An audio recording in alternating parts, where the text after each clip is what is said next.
Et maintenant, le 9e épisode du Monde de Rishta.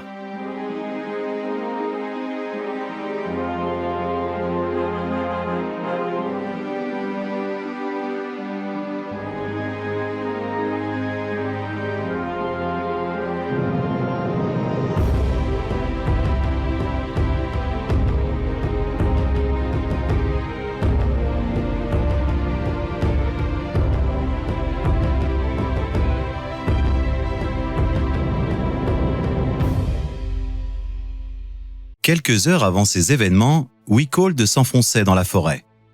La végétation était dense, mais cela ne l'effrayait pas.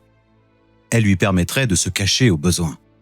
Il explora les alentours pendant un certain temps, observant la faune locale. Mais la nuit qui commençait à tomber lui rappela qu'il avait faim et qu'il souhaitait rentrer pour ne pas inquiéter Trena davantage. Il observa les alentours et ne trouva aucun indice qui lui indiquait la position de la cité. Le feuillage des arbres cachait l'horizon. Il devait se rendre à l'évidence, il était perdu. Ne voulant pas céder à la panique, il revint sur ses pas, espérant que sa mémoire avait enregistré un repère quelconque lors de son premier passage. Ses yeux observaient les alentours sans être attentifs à ce qui était devant lui. Soudain, il se retrouva face à un œuf en pleine éclosion. Craignant la présence des parents, il s'approcha prudemment en regardant autour de lui. Personne. L'œuf était d'un blanc pur, enveloppé d'une vapeur étrange. La légère ouverture qu'avait fait la créature permit à Wikold de s'approcher pour voir de quel animal il pouvait bien s'agir. Un cri de surprise jaillit de la bouche du garçon. Il se frotta les yeux, espérant s'être trompé, mais il était bel et bien en présence d'un dragon.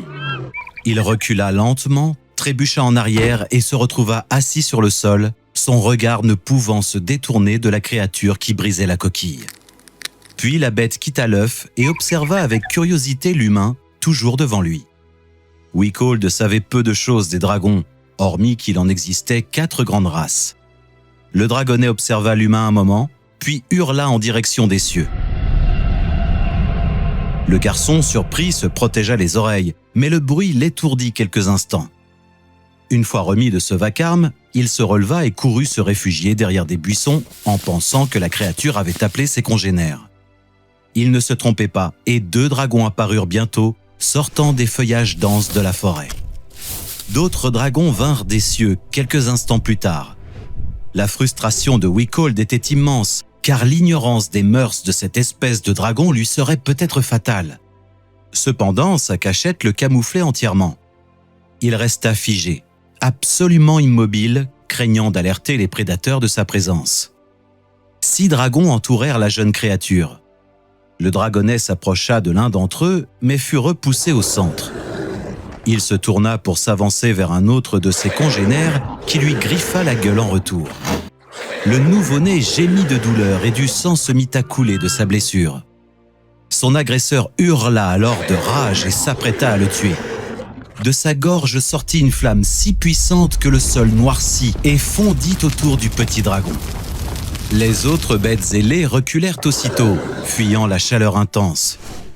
Lorsque la flamme eut disparu, une fumée dense apparut et obstrua le champ de vision de Wikold. Lorsqu'elle s'évapora enfin, les dragons furent surpris de trouver le dragonnet en boule, mais toujours en vie.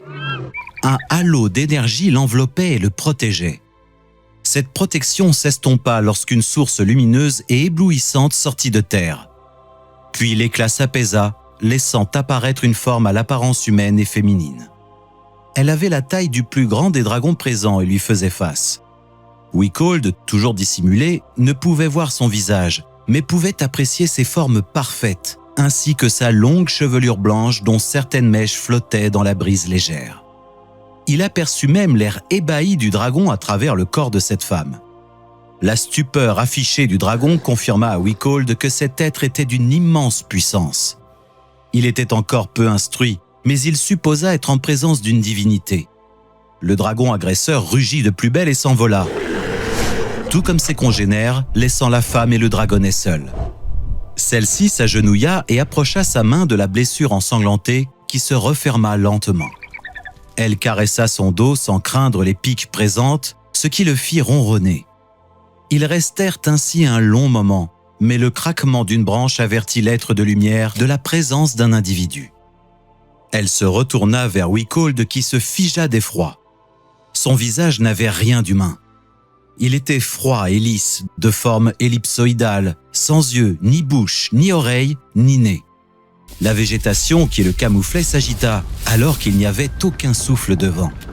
Soudain, les branches du buisson s'écartèrent d'un seul coup et s'aplatirent tout au sol, laissant le jeune homme à découvert et livré à son sort. L'entité couvrit la distance qui les séparait à une si grande vitesse que Wickhald pensa qu'elle s'était téléportée. Terrifié, il voulut courir pour sauver sa vie, mais des chaînes invisibles emprisonnèrent ses membres. Puis il sentit une puissante force pénétrer son esprit qu'il essaya de rejeter en vain. Son esprit était sondé. Toute sa vie, ses émotions, son apprentissage étaient observés par l'être de lumière. Lorsque ce fut terminé, une sensation d'apaisement se répandit dans tout son corps. Puis une voix bienveillante résonna dans sa tête. « Ne sois pas effrayé, jeune Wickhald. Je ne te ferai aucun mal. J'ai appris beaucoup en sondant ton esprit. Pardonne-moi pour cet inconfort. Je ressens ta peur en observant ma forme. J'espère que ce visage te plaira. » À ces mots, le visage de la créature se modela pour prendre l'apparence d'un visage de femme angélique. Des lèvres pulpeuses, un nez fin et des oreilles parfaites. Des yeux apparurent, sans iris ni pupille, mais d'une profondeur qui hypnotisa le jeune garçon. Puis la femme réduisit sa hauteur jusqu'à atteindre sa taille. Étrangement, Wickhald se sentait en parfaite sécurité avec elle et souhaitait rester à ses côtés pour toujours. La bouche muette de l'être remuait, mais sa voix résonnait dans la tête du garçon. « Je n'ai pas de nom, mais votre peuple me considère comme la déesse Rishta. Je suis l'une des créatrices de ce monde. Tu te poses 1001 questions? Je le sais, mais je n'ai pas le temps d'y répondre. Marchons un peu. » Les liens invisibles s'évaporèrent alors, laissant le garçon libre de ses mouvements. Elle se retourna et s'avança pour prendre le dragonnet dans ses bras. Wickhald la rejoignit et, une fois à son niveau, les observa. Le bébé ronronnait dans les bras de la déesse qui lui caressait le dos. « Pourquoi les dragons ont-ils voulu le tuer ?» demanda Wickhald. « Parce qu'il ne fait pas partie des leurs. Il n'est pas un dragon de feu, ni un dragon des mers ou des airs, et encore moins un dragon des terres. Il est le mélange des quatre et rassemblera les dragons. Je lui prédis un futur des plus importants pour Tsunera, notre terre à tous. » « Mais les dragons ne sont pas hostiles entre eux? Comment pourraient-ils les rassembler ?» Le monde risque de changer bientôt. Je n'ai aucun don de voyance, mais le caractère de cette espèce ne peut qu'aboutir à une fracture, tout comme ton espèce. Vous êtes une race intéressante, mais complexe. Et la soif de pouvoir vous divisera. Elle sera peut-être responsable de votre fin. « Mais vous, qui êtes puissante, vous ne pouvez pas éviter ces maux ?» Vous êtes nos enfants et nous souhaitons votre bonheur. En tant que créateurs, nous devons vous laisser expérimenter et apprendre. Les erreurs sont enrichissantes, pour vous comme pour nous. Nous vous observons et vous guidons si besoin. Mais nous souhaitons maintenant minimiser nos interactions afin de vous laisser libre de vos choix. Quelle est la conduite pour éviter cette fin? Dites-le-moi, déesse Rishta, je vous en conjure. J'aimerais avoir une réponse à te donner, Wickhald. Tu es jeune, mais ton esprit est sage. La vie humaine est courte, alors suis ta destinée. Ne laisse personne te dicter tes actes. Elle s'arrêta et se tourna face au garçon. Sa main libre se leva et ses doigts caressèrent les cheveux bruns de Wickhald. J'ai été heureuse de te rencontrer, humain, mais nos chemins vont se séparer ici. Je dois cacher et protéger ma création. Une fatigue profonde envahit soudain tout le corps de Wickhald. Ses paupières devinrent lourdes, ses yeux se fermèrent et parler devint difficile. Que m'arrive-t-il? Je te ramène chez les tiens, mais je dois effacer de ta mémoire la vue de ce dragonnet. Tu garderas un souvenir de moi comme d'un magnifique rêve. À bientôt, jeune humain. Il s'adossa à un arbre. Il observa une dernière fois le visage angélique qui lui souriait avant de fermer doucement les yeux.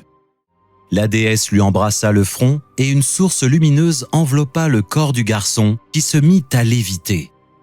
La déesse communiqua avec tous les végétaux. Mère Nature, protège cet enfant dans son voyage.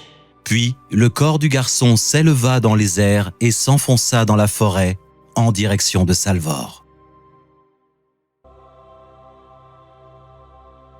Quelle histoire! La rencontre de la déesse Rishta. La semaine prochaine, vous retrouverez un épisode regroupant les épisodes 7, 8 et 9. La suite, dans 2 semaines.